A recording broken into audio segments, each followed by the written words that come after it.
वृश्चिक राशि वालों के लिए जो शनि महाराज का जो ट्रांजिट रहेगा नितिन जी, 5th हाउस है। 5th हाउस है क्रिएटिविटी, 5th हाउस है लव एंड अफेक्शन का। ऐसे जातक वहाँ पर वो समस्या दे सकता है लव एंड अफेक्शन में। क्रिएटिविटी में आपकी क्रिएटिविटी को टेस्ट किया जाएगा।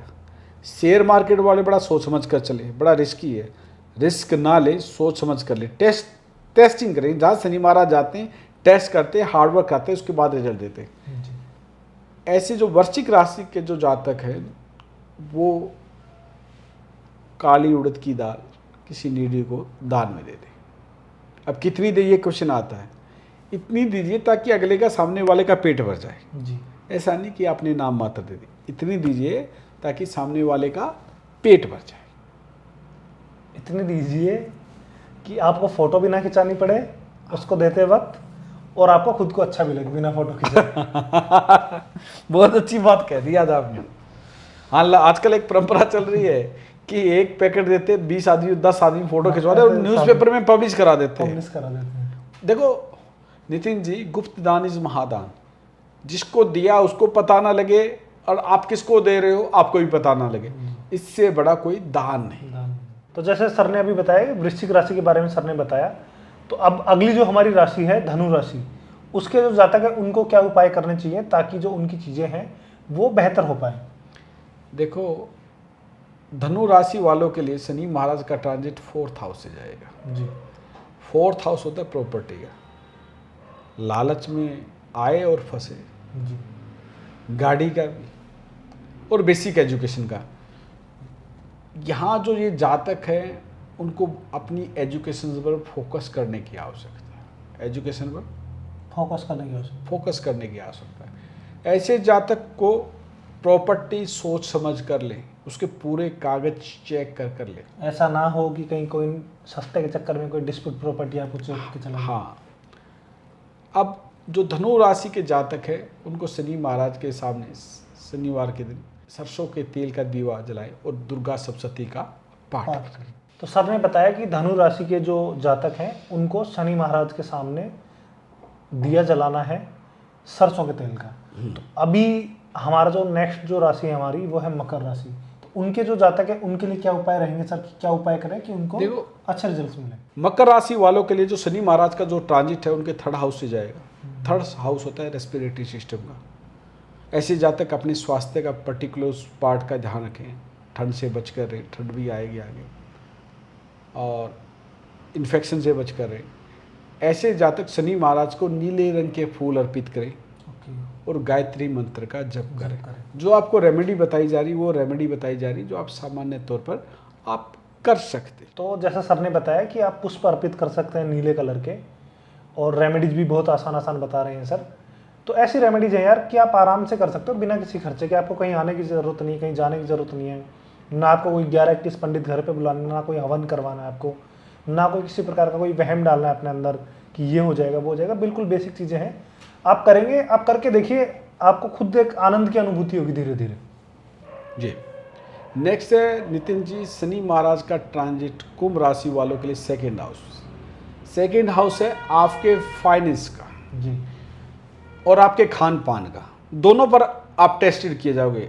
आप सोच समझ कर खाएं, मद्यपान शराब का सेवन ना करें।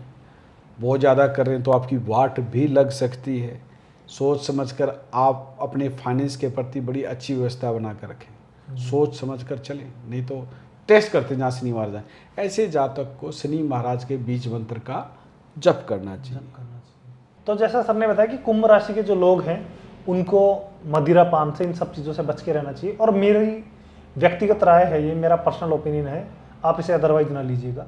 जो मदिरा पान वगैरह जो चीज़ें हैं उनसे तो हमें वैसे भी बच के रहना चाहिए, क्योंकि मैंने बहुत से लोगों के घर बर्बाद होते देखे हैं शराब से। तो कोशिश करिए कि अगर आप पी रहे हैं ज़्यादा मात्रा में तो उसको कम कर दें, और कम पी रहे हैं तो उसे भी छोड़ दें धीरे धीरे। तो कहीं ना कहीं आपको, और अपना मन आप कोशिश कीजिए पूजा पाठ में लगाए। मैंने थोड़े दिन पहले, अभी हम सर से कंसल्टेशन कर रहे थे, एक सर थे जो कि अभी फ़िलहाल कनाडा में रहते हैं। वो उनके खुद के वर्ड्स थे कि सर मैं पहले नॉनवेज भी खाता था और ड्रिंक भी करता था। फिर उन्होंने बताया कि सर पता नहीं क्यों मेरे एक दिन माइंड में आई ये चीज़ कि मैं जो नॉनवेज खा रहा हूँ तो मैं जीव हत्या हो रही है वो, और उनके खुद के मन से अंदर से वो भाव आया, किसी ने बोला नहीं उनको कि भाई छोड़ दो, बोले सर मैंने ना धीरे धीरे छोड़ दिया, कम किया पहले और अब बिल्कुल छोड़ दिया, बोले अब मेरा मन ही नहीं करता और अब मेरे को उस चीज़ का गिल्ट होता है, मैं मतलब रिग्रेट फील करता हूँ उस चीज़ को लेके। लेकिन ये कितनी अच्छी और बहुत बड़ी बात है सर कि कोई इंसान ये चीज़ करके फिर गिल्ट फील कर रहा है, रिग्रेट फील कर रहा है, और अब वो पूजा पाठ में पूरी तरीके से लगे हुए और कह रहे हैं कि जब से मैंने पूजा पाठ शुरू करी है, ही इज़ पंजाबी, तो वो बता रहा था कि मेरे जितने भी दोस्त हैं कनाडा में, वो बोले मुस्लिम दोस्त भी हैं मेरे, हिंदू दोस्त भी हैं, और इंडिया के भी हैं लोग, पाकिस्तान के, मतलब सबके साथ वो एक रहता है ना कि परिवेश में हम रहते, तो हर तरीके का माहौल उन्होंने देखा। तो पहले बोले मेरे को एस्ट्रोलॉजी वगैरह पे इतना बिलीव नहीं था सर, ये उनके वर्डिंग थे। बोले जैसे मैं इन दोस्तों से मिला, कुछ दोस्तों ने मेरे को बोला कि भाई तेरी कुंडली दिखा के तू एक बार चेक कर कि क्या चल रहा है, तो उन्होंने धीरे धीरे वो इन चीज़ों को मानने लगे हैं और काफ़ी हद तक उनकी जो चीज़ें हैं वो इम्प्रूव होना शुरू हो गई हैं। जी नितिन जी, नेक्स्ट है मीन।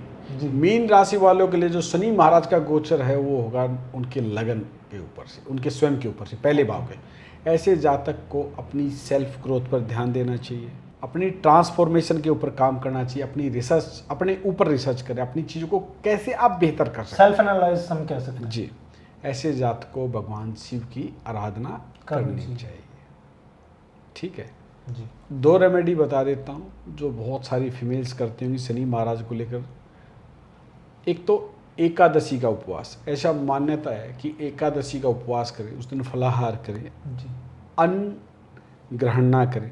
ऐसे हालात में आपके ऊपर शनि महाराज का इम्पैक्ट है, कहते हैं जिसको बुरा प्रभाव बोलते हैं, ऐसा नहीं आएगा। लेकिन उपवास के साथ साथ अपने कर्म भी अच्छे करें, कर्माज आर मोर इम्पोर्टेंट। जी। आप कर्म अच्छे ना करें, उपवास रखे जाए तो उसका कोई फायदा नहीं है। जैसे एक कहावत है कि कर्म कमेडी कैसे मन राजा का हजम, जी। तो वो चीज़ें नहीं करनी है। देखो नितिन जी, मीन राशि वाले भगवान शिव की आराधना करें। इसके अलावा एक सामान्य रेमेडी बता देता हूँ जो सबके लिए काम में जो है। सबके लिए। रावण से हनुमान जी ने सभी 9 ग्रह को आज़ाद कराया था, और जो भी हनुमान जी की आराधना करेगा, कोई भी ग्रह हो, उनकी सब परेशानियों से उसको निजात मिल जाएगा। और खासकर शनि की समस्या तो उसके ऊपर आएगी नहीं। ऐसे जातक को शनिवार और मंगलवार के दिन सुंदरकांड का पाठ करना चाहिए। जी। अब लोग कहेंगे किस टाइम करना चाहिए? किसी भी टाइम कर लो भाई, जिस टाइम आपका भाव उस टाइम कर लो। जी। जो सुंदरकांड का पाठ करने का समय नहीं है, वो ऐसा जातक क्या करे? हनुमान चालीसा और बजरंग बाण का पाठ कर ले। जी। जिसके पास ये भी समय नहीं है तो वो क्या करे? हनुमान जी के सामने बैठकर रामचरितमानस की 2-4 चौपाइयाँ सुना दे। जी। जिसके पास इतना भी समय नहीं है, किसी के पास है नहीं आजकल, वैसे होना चाहिए, तो ऐसा जातक क्या करे? हनुमान जी के सामने बैठकर राम नाम की माला का जप करे। राम जय जय राम, श्री राम जय जय राम। इस भाव से करे, आपको राम दिखाई भी दे, सुनाई भी दे, आपको शनि महाराज की किसी भी प्रकार की परेशानी आपके जीवन में आएगी। तो यार सर ने बिल्कुल आसान तरीके से बताया कि कैसे हम, देखो मेरा ये मानना है कि समय का अभाव है लोगों के पास, लेकिन इतना भी नहीं। आपने देखा होगा हम कैसे, जब हम इंस्टाग्राम पे जब रील्स स्क्रॉल करते हैं तो हमें पता ही नहीं चलता कि कब हमारा जो वॉच टाइम है वो 4 घंटे का हो गया।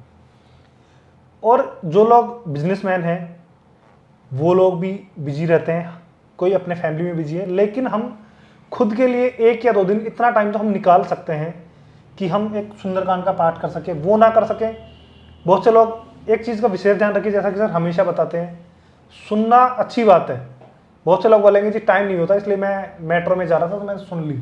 बहुत अच्छी बात है, आपके पास, आप मेट्रो में जा रहे थे, आपने मंगलवार को लीड लगाई, ईयरफोन लगाई, सुन लिया। पाठ करूं मैं बजरंग बाण की, हनुमत रक्षा करे मेरे प्राण की, उसमें कहते हैं आप पाठ कीजिए जी। जो ये पढ़े हनुमान चालीसा होए सिद्धि साखी सा। तो अर्थात ये है कि कोई भी चीज़ है उसको जब हम पढ़ेंगे, रीड करेंगे, ऐसा कहते हैं कि जैसे भाव के बुक्स साथ। को, भाव के साथ बुक्स को जब हम पढ़ते हैं ना, जब भी आप कोई किताब पढ़ेंगे, आप देखना, आप किसी भी किताब का आप ये खुद ऑब्जर्व करना, ये चीज़ मैंने करी है।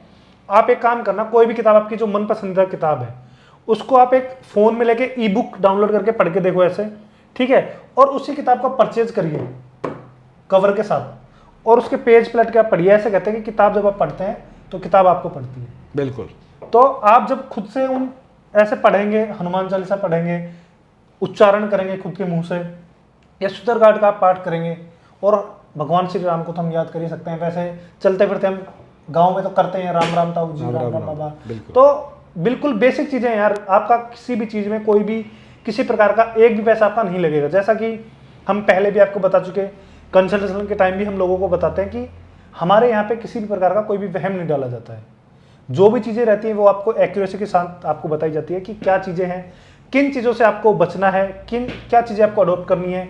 और सर की जो एस्ट्रोलॉजी है, जो या सर जो बताते हैं, वो है हमारा एक गाइडेंस कि सर बताते हैं कि क्या चीज़ आपको नहीं करनी है और क्या चीज़ करनी है। और इन चीज़ों से आप देख सकते हैं बाकायदा हमारे official YouTube channel astro by doctor प्रवेश पे, हमारे official Insta handle astro by doctor प्रवेश पे, दोनों पे ही काफ़ी रिव्यूज अपलोडेड हैं कि कैसे लोगों के घर बचे हुए हैं, जो उपाय सर ने बताए और बिल्कुल बेसिक उपाय बताए, कैसे लोगों की जॉब लगी हुई है। इवन सर ने ये तक बताया कि कौन सी चीज़ आपके घर पे कहाँ रखी हुई है वास्तु के हिसाब से, वो लोगों ने हटाई तो उससे कितना बेनिफिट हुआ। तो बहुत बहुत शुक्रिया सर आपका, इतने अच्छे से सरलता से आपने समझाया। तो जैसा कि आप लोग हमेशा से अपना प्यार बनाए रखते हैं, तो मेरी ऊपर वाले से यही दुआ है कि शनि महाराज की आप सभी पर, आपके परिवार पर और हमारे ऊपर भी कृपा बनी रहे। और आप लोग जो भी आपके दोस्त हैं, उनकी जो भी राशि है, उनको ये वीडियो शेयर कर सकते हैं ताकि वो अपनी राशि के हिसाब से अपने उपाय कर सकते हैं। जो लास्ट वाला सर ने बताया कॉमन वाला है वो तो सब कर ही सकते हैं, उसके अलावा इंडिविजुअल अपनी राशि के हिसाब से आप क्या उपाय कर सकते हैं। तो ऐसे आप लोग अपना प्यार बनाए रखिए, वीडियो को लाइक कीजिए, कमेंट सेक्शन में जय सिया राम, जय हनुमान जी की, जय नीम करोली बाबा लिखना बिल्कुल भी ना भूलें, आपको आनंद की अनुभूति होगी। और ऐसे ही आप लोग अपना प्यार बनाए रखिए। बहुत बहुत शुक्रिया।